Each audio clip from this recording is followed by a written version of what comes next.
Bismillahirrahmanirrahim. Assalamualaikum warahmatullahi wabarakatuh.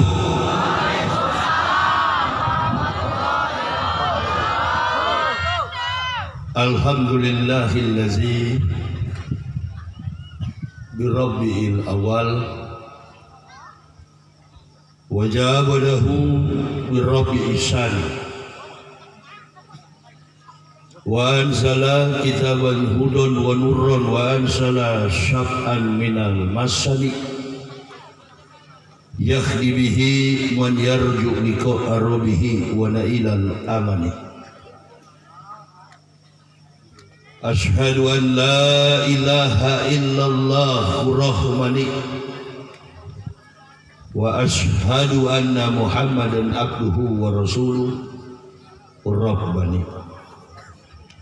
Allahumma fasalli wa sallim ala imamil abrar wal muqarribin sayyidina wa maulana Muhammadin wa ala alihi wa sahbihi al-ansar wal muhajirin wa alaina ma'ahum bi rahmatika ya arhamar rahimin. Ibu bapak, saudara-saudaraku rahimakumullah yang kami muliakan, kami hormati, takzim kami kepada para alim, para ulama, tokoh-tokoh masyarakat dan para habaib yang telah hadir di dalam memperingati pelaksanaan peringatan Maulid Nabi bertepatan pada hari ini, hari Senin, tanggal 2 Oktober tahun 2023 miladiah. Dan yang kami cintai, kami banggakan, ma'asyiral muslimin wal muslimah rahimakumullah. Bersyukur kita kehadirat Allah Subhanahu wa taala. Kalau sampai pada malam hari ini, dari pagi hari, siang, sore hingga malam dalam rangkaian acara ini, kita semua masih dalam kondisi sehat, hidup dan bernafas. Kalau masih sehat, kalau masih diberi nafas oleh Allah, berarti masih ada peluang bagi halayak kita sekalian.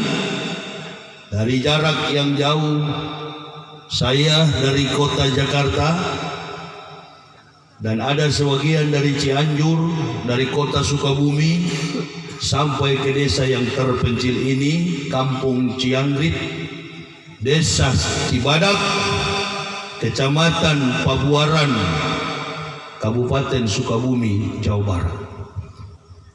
Ini semua adalah catatan yang Allah berikan kepada kita, nilai yang Allah berikan kepada kita selagi kita masih hidup untuk mengabdikan diri kepadanya.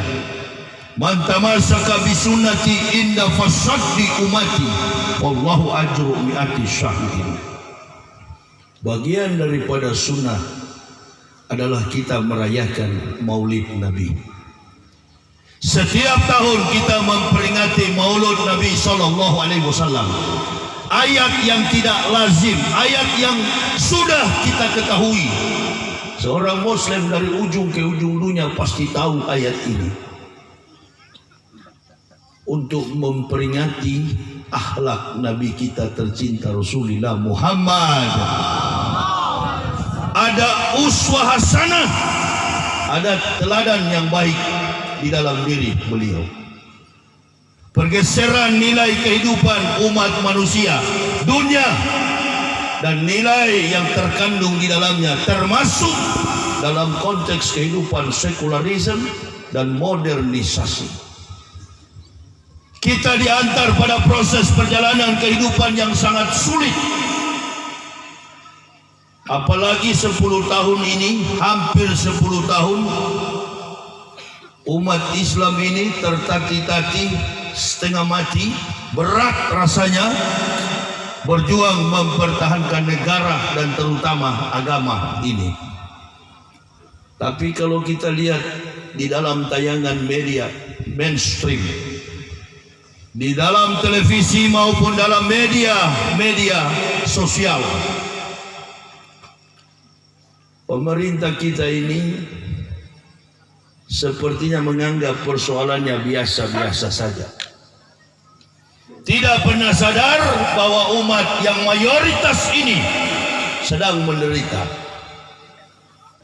Sementara tokoh-tokoh politik Islam dibusuk-busukkan namanya. Ulama-ulama Islam diadu domba. Umat Islam juga tercerai-berai. Kondisi kehidupan masyarakat yang ada di Sumatera, kondisi kehidupan masyarakat yang ada di Pulau Jawa, sampai ke Kalimantan, Sulawesi, hingga Maluku, sangat memprihatinkan. Inilah peringatan Maulid. Kalau tahun-tahun sebelumnya kita memperingati Maulid, menitik beratkan pada akhlakul karimah seluruh umat manusia, secara khusus umat Islam. Tapi Maulid kali ini kita akan menitik beratkan pada kepentingan para penguasa. As-sakata anil haqi syaitonun akros. Kata Nabi SAW, barang siapa berdiam melihat kebenaran diganggu, maka mereka adalah setan yang bisu, syaitonun akros. Tapi siapa yang berani mau bicara?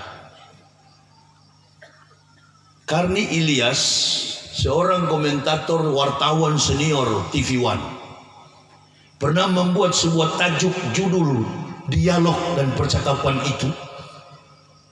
Beliau berkata 78 bahkan 80% masyarakat Indonesia ini takut untuk berbicara. Saya katakan pelaksana negara ini, mayoritas pemerintah ini adalah umat Islam. Tetapi lembaga-lembaga strategis negara ini sudah dikuasai orang-orang kafir. There is a big picture on the back. Ada gambar, sebuah gambar besar di belakang kita. Tujuannya apa? Tujuannya untuk supaya umat Islam ke depan tidak berkutik. Sekali ini kita gagal, tambah hancur masa depan anak cucu kita.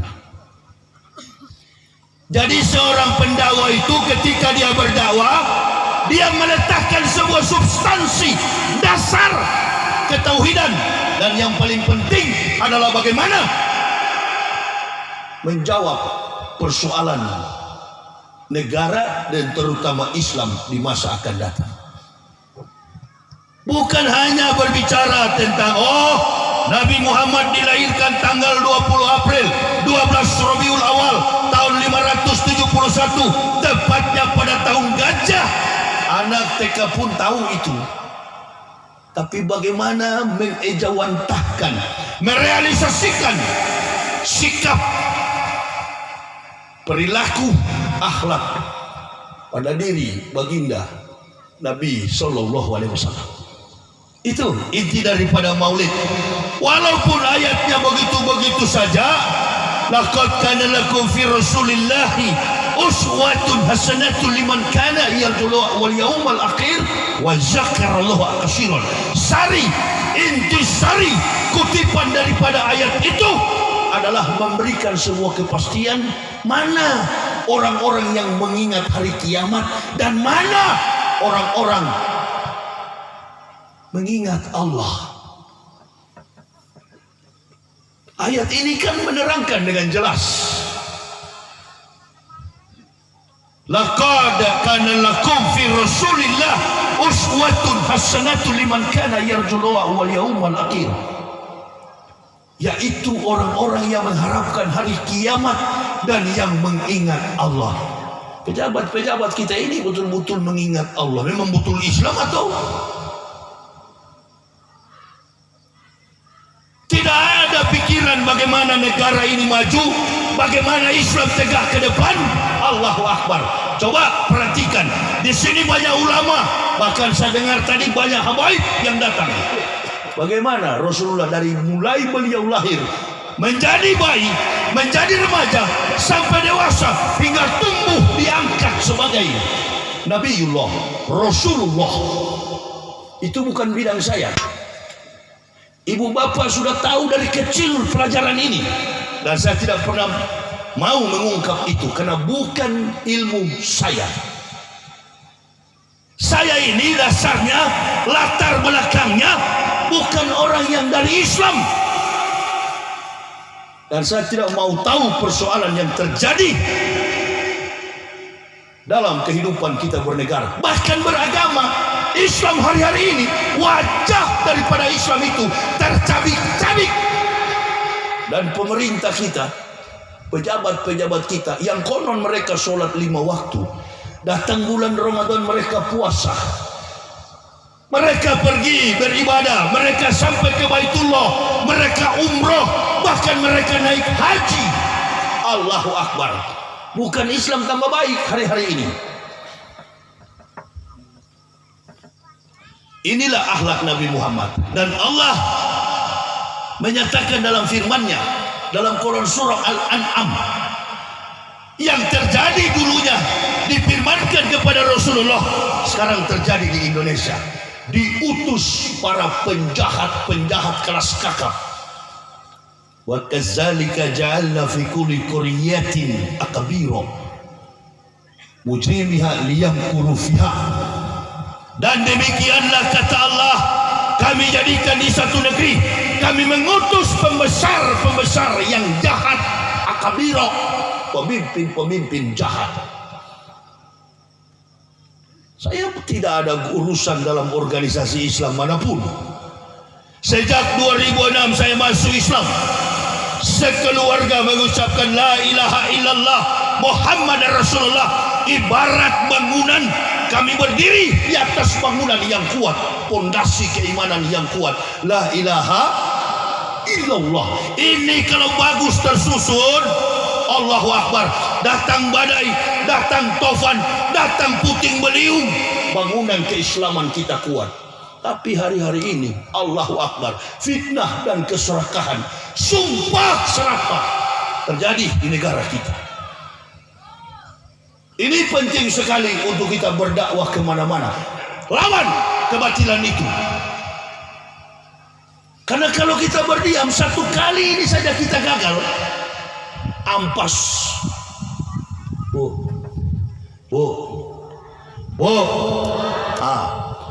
Kalau kita masak santan itu kan sering kita peras kelapa.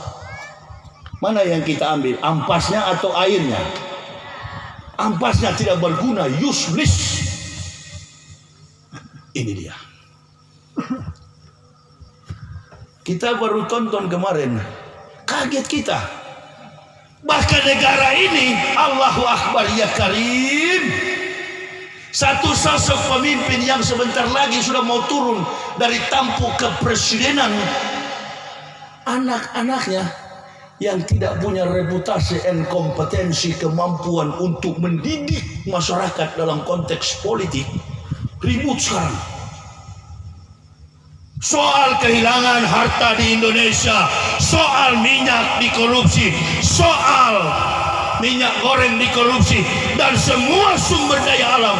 Saya tidak terlalu fokus karena saya tahu persis seorang ekonom dunia, bahkan ekonom senior, pernah menjadi menteri, tak perlu saya sebut siapa namanya, pernah bicara dengan saya, Ustadz, Indonesia ini persoalan ekonomi yang menyeruak di publik. Kalau sekarang pemerintahnya, rezimnya tidak berpihak kepada masyarakat, dan kemudian hutang Indonesia membengkak di luar negeri, katakan kebenaran, jangan dia keras kita lemah. Karena amanah adalah perwujudan dari iman. Tak beriman orang yang tidak amanah. Baru-baru ini kan Wandi, saya datang kemarin peringatan apa? Tahun baru Islam, Muharram. Alhamdulillahilladzi Muharram awal rasyidin wajallahu syahron barakan likaumil mu'minin. Bulan berkah bagi orang beriman. Saya datang di sini, saya katakan apa? Itu ada orang yang diberi amanah, pemimpin pondok pesantren, akhirnya masuk penjara dia, Panji Gumilang. Hilang HP New Salom. Waktu itu saya ceramah, dia masih petenteng, sok jago. Melawan petugas. Kami dulunya tak melawan petugas. Kami diciduk, kami ditangkap, kami dipenjarahkan. Dah kami takut-takut, dan saya masuk penjara tak pernah meminta dibela oleh makhluk. Keliling Indonesia saya dari awal saya masuk Islam. My struggle for Islam is not Islam organization. Di luar sana bahaya. Saya di bandara lagi minum kopi sendirian, tak ada pengawal. Datang 1-2 orang, Assalamualaikum Ustaz. Waalaikumsalam. Mau ke mana? Mau ke Kalimantan. Mau ke mana Ustaz? Mau ke Riau. Mau ke mana? Mau ke Aceh. Mau ke mana? Mau ke Sumatera Barat. Ini tanggal 5 saya flight ke Sumatera Barat. Dengan siapa Ustaz? Banyak yang kawal saya. Mana pengawal Ustaz? Tak bisa kau lihat. Pengawal saya ada di kanan, ada di kiri, ada di depan, ada di belakang. Yang bersolawat kepada Nabi kita Muhammad sallallahu alaihi wasallam. Allahumma salli wa sallim wa barik. Ya ayyuhalladzina amanu ta'inu bis sabri wa sholati. Minta kepada Allah dengan pertolongan doa dan sholat. Itu yang menemani saya. Mana sopir Ustaz? Nggak pernah saya pakai sopir. Saya keliling Indonesia sampai ke Kalimantan, sampai di Papua, sampai di Maluku sendiri. Di atas pesawat, di atas kapal. Kalau kita ke Kalimantan, di atas kapal feri 24 jam. Mobil muat di kapal. Di dalam kapal itu macam-macam agama. Dan saya ini sudah terkenal kontroversi di Indonesia. Kafir benci sekali. Ke Makassar 35 jam. Ribuan kilometer dari Makassar ke Manado, Gorontalo, saya tempuh dengan membawa mobil. Nggak pernah pakai sopir. Karena cinta kepada agama ini. Nggak ada sedikit pun munafik atas agama ini. Bukan ibu bapak yang meyakinkan kepada kami tentang Islam. Dan jangan berpikiran politik. Saya ini bukan NU, saya bukan Muhammadiyah, saya bukan Naqsabandiyah, saya bukan Al-Wasliyah. Islamkan orang kafir, tegakkan, berikan semangat ukhuwah kepada kaum mukmin. Bersatu, hei Muhammadiyah, bersatu dengan NU. Hei NU, bersatu dengan Al-Wasliyah. Hei Al-Wasliyah, bersatu dengan Naqsabandiyah. Mari kita bersilaturahim, membangun ukhuwah Islamiyah demi tegaknya tauhid. Ini pecah sekarang. Ini hancur sekarang. Allahu Akbar. Hancur oleh siapa? Al-Islamu mahjubun bil muslimin. Islam dirusak oleh orang Islam bukan orang kafir. Orang kafir itu cuma berapa persen. Kenapa rusak? Karena banyaknya para penjilat-penjilat, baik yang duduk sebagai pejabat maupun penjilat-penjilat sebagai ustadz, pendakwah. Banyak penjilat yang menyamakan Islam dengan agama lain. Ibu bapak tahu, saya masuk Islam karena saya tahu bukan orang Islam yang ngomong ke saya. Saya sudah sampai di tempat kelahiran Al-Masih, atau bahasa aslinya di sana Yeshua HaMashiach. Saya sudah sampai di tempat kelahiran Al-Masih.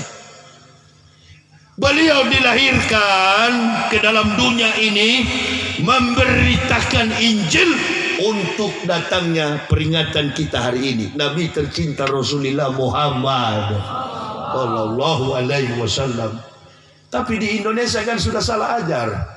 Bahkan di dunia sudah salah ajar. Isa katanya Yesus, Yesus katanya Isa. Isa seolah-olah Tuhan Kristen. Peringatan Maulid Nabi ini, ibu bapak simak di dalam Al-Quran. Percayalah kepada Al-Quran, percayalah kepada hadis Nabi. Antum selamat, insya Allah dunia hatta akhirat. Saya tergerak hati saya. Oh, ternyata Al-Masih ini yang mengatakan akan datang Nabi Muhammad. Kita cross check lagi iman Islam kita. Ini dasar tauhid kita. Makanya saya bersyukur kemarin orang Kristen tidak berani lagi menggunakan kalimat Isa Al-Masih. Karena Isa Al-Masih tidak ada hubungan dengan Kristen. Injil tidak ada hubungan dengan Kristen. Yesus Kristus lakum dinukum waliyah. Itu agama. Ini agamaku. Jadi tidak ada hubungan antara Isa dengan Kristen. Isa punya hubungan di Maulid inilah. Isa berkata dalam Quran surah As-Saff, wa idh qala Isa ibnu Maryam, ya bani Israil, inni rasulillahi ilaikumus sadiqalimah baina yadaya minat Taurat wa muwassisran bir rasulil yati min ba'di ismuhu Ahmad.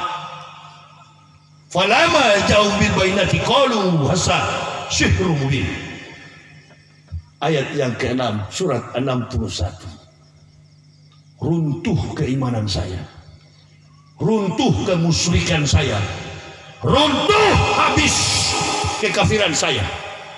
Saya bilang sama bini saya, istri anak saya, 8 tahun saya mempelajari isi Al-Quran. Ini ayat yang saya cari. Dulu belum ada Google, belum ada referensi secara tematis tekstual, secara kontekstual teologis kami pelajari. Oh, ternyata yang mengatakan Muhammad akan datang itu adalah Al-Masih. Apa arti ayat tadi? Wa idzqala Isa ibnu Maryam. Dan ingatlah ketika Isa anak Maryam berkata, wahai Bani Israel, aku adalah Rasulullah, Rasul Allah yang diutus di tengah-tengah kamu. Akan datang untuk menggenapkan kitab sebelum aku, Taurat. 3.500 tahun sebelum Al-Masih datang ada kitab yang namanya Taurat. Dibawa oleh Moses, oleh Musa alaihissalam. Barulah Isa berkata, tetapi akan datang seorang Rasul yang terakhir, Nabi yang terakhir, min ba'di ismuh Ahmad. Akan datang seorang laki-laki bernama Ahmad. Ini yang kita peringati, Nabi sallallahu alaihi wasallam. Allahumma salli wa sallim wa barik.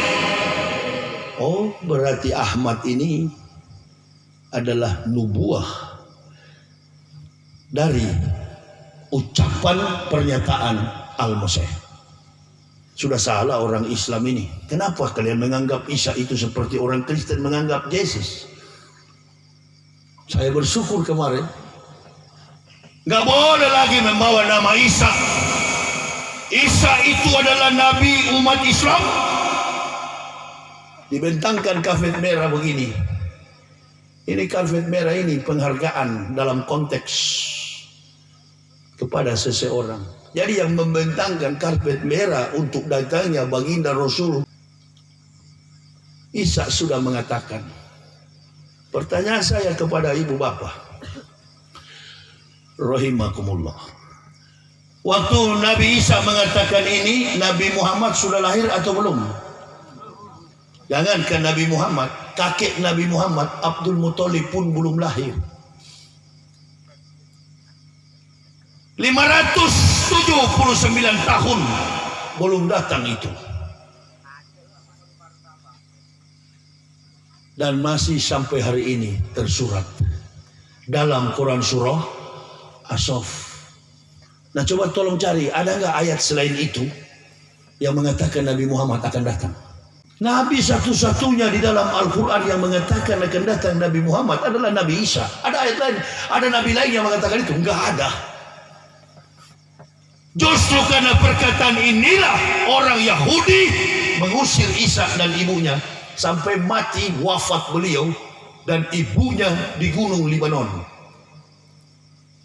Periode berikutnya Rasulullah lahir 20 April 571 bertepatan dengan Abraha menyerbuh Ka'bah untuk menghancurkan Ka'bah yang dijaga oleh kakek Rasulullah Sallallahu Alaihi Wasallam.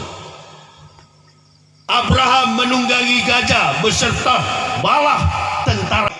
Abraha ini mati dihajar oleh burung ababil. Burung-burung inilah dulu yang memberikan bangsa biadab Bani Israel makanan. Pendeta mana tidak tahu sejarah itu? Semua ahli kitab tahu. Belum ada orang Islam, belum ada kiai, belum ada ulama, belum ada ustadz, belum ada buya. Pada waktu itu belum ada. Rasulullah pun belum lahir. Nanti setelah dilahirkan, Allahu Akbar, tumbuh menjadi anak-anak. Tapi dalam riwayat sering kiai-kiai ustaz-ustaz sampaikan, tapi bukan bidang saya itu. Walaupun saya tahu dalam kitab Nuratul Nasin yang sering saya baca, saya nggak perlu menyampaikan itu, bukan bidang saya. Itu ada kiai-kiai yang jago-jago. Dari umur kecil beliau masih dalam rahim fi qararin makin. Ketika disimpan di dalam rahim ibunya Siti Aminah, Bapak Rasulullah SAW sudah berangkat ke rahmatullah, wafat. Setelah Rasulullah lahir, kebiasaan adat istiadat orang Arab diberikan bayi ini kepada salah satu wanita yang akan menyusuinya dari keturunan yang baik, khair. Ini Halimatu Sa'diyah. Makanya anak perempuan saya lahir dalam Islam. Setelah saya masuk Islam, anak perempuan saya lahir, saya kasih nama Halimatu Sa'diyah. Beliau yang menyusuinya. Beliau yang menyusui Rasulullah kurang lebih 2 tahun. Peternakan, usaha, semua yang diupayakan ikhtiar keluarga Halimatu Sa'diyah diberkahi Allah. Diberikan nikmat Allah. Tanda-tanda inilah membuat Halimatus semakin cinta kepada Rasul. Meminta kepada Siti Aminah, boleh kami tambahkan lagi untuk merawat anak ini? Kumpul keluargamu. Aminah bilang kami akan merawat, menambah lagi 2 tahun. Total kalau tidak salah 4 tahun. Rasulullah dirawat, dijaga oleh Halimatu Sa'diyah. Barulah kemudian lahir Rasulullah, tumbuh dewasa, tumbuh remaja, anak-anak, balita. Beliau dari kecil, dari kandungan sampai dewasa. Beliau ini dari kekanak-kanakan, ibunya kembali ke rahmatullah. Tinggal kakeknya yang membina, menjaga Rasulullah. Dibina dengan cara yang tidak lazim lagi bagi anak-anak muda sekarang. Mungkin kalau anak-anak sekarang tidak mau begitu. Jadi Rasul ini pemimpin yang sudah dibina dari kandungan sampai tumbuh dewasa. Siapa yang pembinanya? Siapa mentornya? Siapa pemimpinnya? Allah Subhanahu wa ta'ala. Allah yang bina Rasul, tapi dibina dengan cara manusiawi. Makanya saya kaget, Maulid tahun berapa itu? Ada munafik satu yang bilang Rasulullah itu ingusan, cengengesan. Ini PKI punya orang-orang ini payah. Saya tidak ada, kalian mau tersinggung kalau saya bicara begitu, tidak masalah itu. Saya menegakkan Islam, dan kalau saya menegakkan Islam, darah saya mendidih. Saya datang di sini, ibu apa lihat saya pilek, saya sakit, pulang dari Sumatera. Ini PKI mengatakan ini komunis. Rasulullah katanya anaknya jorok, cengengesan. Allahu Akbar. Ini manuskrip data teologis, dari mana dia dapat ini? Rasulullah itu terbina dengan baik.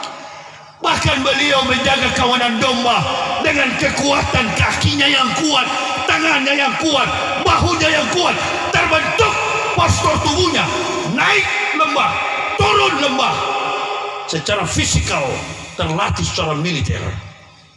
Ini dia jadi pemimpin. Beliau menjadi seorang pemimpin agama dan sekaligus pemimpin negara. Ini kita ini yang penting anak presiden, Allahu Akbar. Masa Karbit pun boleh jadi ketua umum. Nih siapa ini, Kaisang atau siapa itu?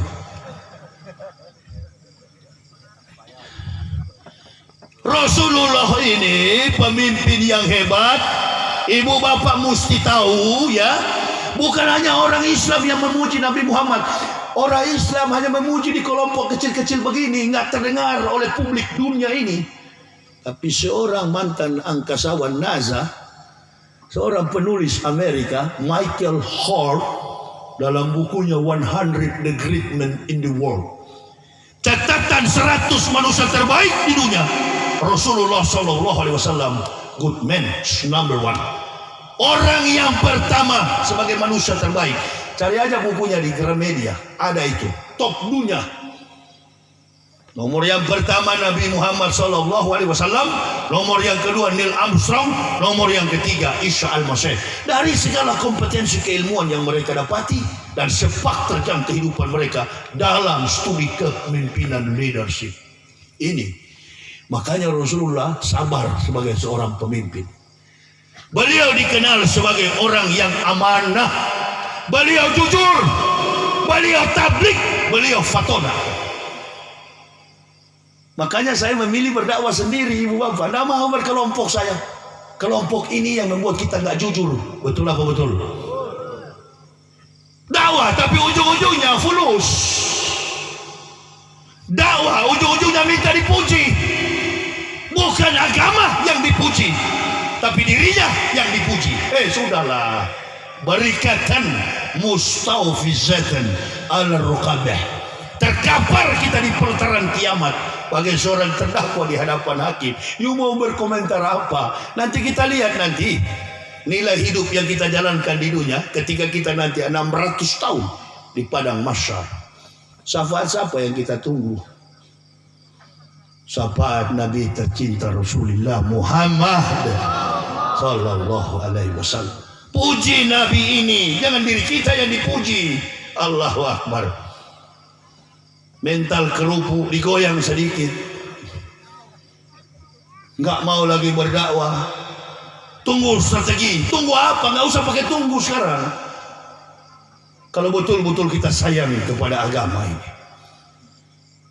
Saya kemarin ceramah di komunitas orang Aceh di Karawang, pulang dari Sumatera.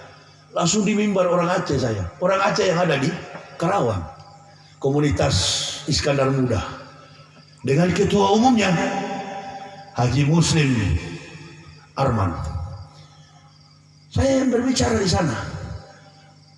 Begini banyaknya orang-orang Aceh. Banyak rupa-rupanya. Ada yang dari Tanah Abang, ada yang dari Pasar Minggu, ada yang dari Bandung, ada yang dari Purwakarta. Terkumpul di Karawang. Saya bicara tentang kehidupan Nabi Muhammad. Salah seorang bapak mengatakan, kami nggak tahu Ustaz. Padahal kami tinggal dari kecil sudah Islam. Orang Aceh identik dengan Islam, sama dengan di Sunda identik dengan Islam. Dan dua suku ini kan tidak pernah murtad itu, Sunda dan apa itu Aceh. Baru kami tahu Ustaz. Pelajaran kami, Injil itu kitab Kristen. Nggak boleh. Injil itu umat Islam punya kitab. Semua perkataan yang disampaikan Isa itu Injil. Coba ibu bapak beginilah supaya lebih mudah, jangan terlalu berat-berat. Dari Adam sampai Nabi Muhammad ada 124.000 nabi dalam catatan historik Islam. Nabi belum tentu Rasulullah. Rasulullah sudah pasti Nabi. Tapi yang wajib umat Islam ketahui cuma 25. Pertanyaan saya kepada ibu bapak, Nabi yang ke-23 itu siapa namanya? Nabi yang ke-24. Nabi yang ke-24 boleh kita hilangkan atau tidak? Tak bisa. Itu adalah Nabi Isa. Nabi yang terakhir, Nabi siapa namanya? Muhammad sallallahu alaihi wasallam. Ini yang membentangkan karpet merah. Datang. Andai Nabi Muhammad tidak datang, berarti Isa pembohong. Bayangkan jarak yang begitu jauh. Isa dilahirkan 6 sebelum Masehi, Nabi Muhammad dilahirkan 576 tahun 20 April tahun 571. Abad yang ke-6. Rentang waktu yang begitu jauh, ratusan tahun. Apa ada aki, opa, kakek kita dari Sunda bertemu Nabi Muhammad, lalu orang Islam, orang Sunda jadi Muslim? Ibu bapak mau tahu, kehidupan kita orang di Asia ini latar belakangnya adalah kafir sebelum kita beragama Islam. Masih ada sisa-sisanya kan? Apa namanya? Sunda Wiwitan atau apa itu? Masih ada. Latar belakang nenek moyang kita tadinya bukan Islam. Tadinya kafir. Semua di Asia ini kafir. Kama arsalna fikum rasulan minkum yatlu alaikum ayatina wa yuzakkikum wa yu'allimukumul kitab wal hikmat wa yu'allimukum ma lam takunu ta'lamun. Kama arsalna fikum, kata Allah, sesungguhnya kami sudah mengutus seorang rasul dari antara kamu, di tengah-tengah kamu, untuk mengajarkan kamu, membacakan kitab wal hikmat, Quran dan hadis, bahkan mengajarkan kepada kalian ma'lam takunu ta'lamun, rahasia yang belum kamu tahu. Jadi ibu bapak mendapatkan Islam, kakek buyut kita mendapatkan Islam sebelum ada generasi ini karena membacakan ayat suci Al-Quran. Ini baru kita tahu, oh iya, berimanlah. Tapi kalau Nabi Muhammad tidak datang, kalau Nabi Muhammad tidak hadir pada abad yang kelima, abad yang ke-6 beliau diangkat menjadi Rasul, abad yang ke-7 beliau wafat. Dalam fakta kelahiran, tanggal dan bulan yang sama ketika beliau lahir dan wafat. Ulama-ulama tahu rahasia itu. Dan bahkan orang kafir, para pendeta lebih tahu. Umur 8 tahun dibawa Nabi Muhammad. Kakeknya sudah meninggal, Abdul Muthalib. Dibawa ke Syam. Pamannya ini Abu Thalib adalah seorang yang mendapati tongkat estafet, dititipkan oleh Abdul Muthalib. Abu Thalib jaga Ahmad, lindungi beliau.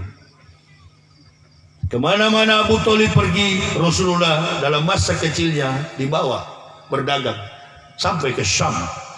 Ada beberapa daerah di timur tengah Syam, termasuk Mesir, Syam.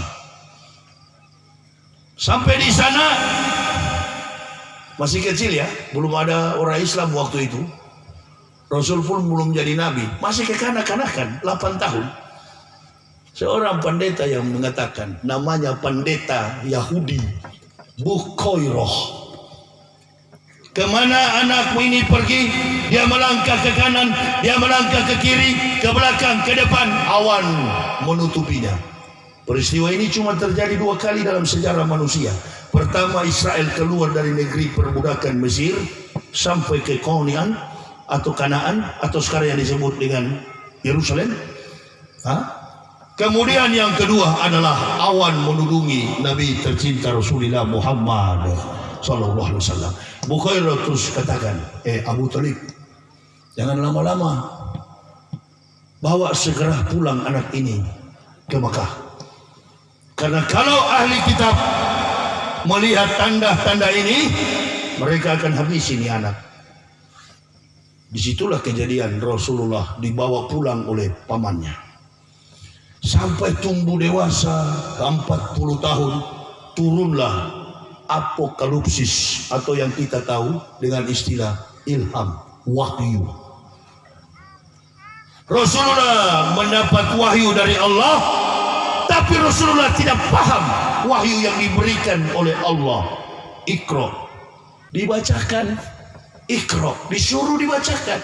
Ada analisa kaum-kaum orientalis barat dan orang kafir mengatakan Nabi Muhammad buta huruf. Siapa yang setuju itu? Saya nggak pernah setuju. Antum saja ijazah beli, ijazah palsu boleh jadi pemimpin. Kira-kira betul apa betul? Nabi Muhammad orang yang cerdas, bagaimana mungkin buta huruf? Saya bukan membantah itu, karena banyak orang yang setuju Nabi Muhammad itu ummi. Saya nggak pernah percaya itu. Antum-antum aja yang akui itu. Saya pribadi dan keluarga nggak akui saya. Karena tidak mungkin beliau tidak bisa baca dan menulis. Antum pernah hadir di zaman Rasulullah, tahu itu? Itu kan cuma sejarah. Sejarah bisa dibengkokkan, bisa diluruskan oleh siapa? Orang-orang yang terpelajar, yang pengkhianat atas ilmu pengetahuan, orientalis barat. Nggak mungkin dia dididik oleh Allah, oleh Rabbul Alamin. Dia bodoh, dia tak bisa menulis, dia tak bisa membaca. Cerita nggak masuk akal. Saya percaya Rasulullah itu, ibu bapak, ini bahasa tinggi, bahasa yang diturunkan Allah besar, tinggi artinya. Jadi orang kalau nggak ngerti,